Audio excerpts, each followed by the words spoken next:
Hi, Mama Sara. First of all, happy ako ikakasal ka na. Finally!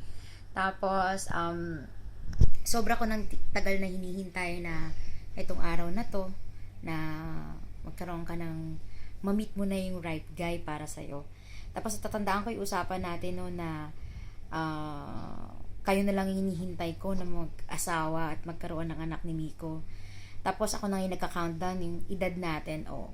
Like 30 ka na, 31 ka na. Tapos hindi ko alam na after some time, ayun na pala, mag-aasawa ka na.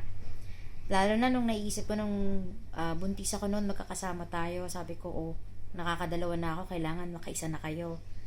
Simple lang naman yung wish ko para sa'yo.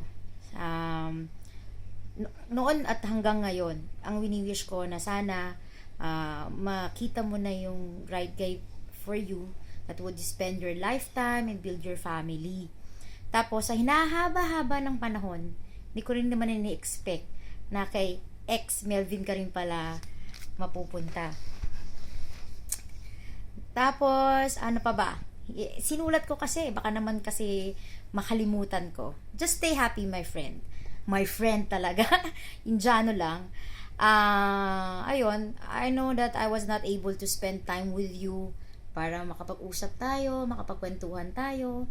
Minsan nag-update lang ako, nakikita ko lang yung mga updates mo sa Facebook. Pag kami nakikita kong something new, masaya na rin ako for you. Tapos, yun, you would always be in my heart, and I love you, friend, and I hope that you stay happy forever and ever.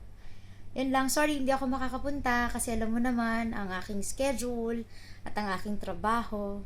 Yun lang, best wishes my friend, love you.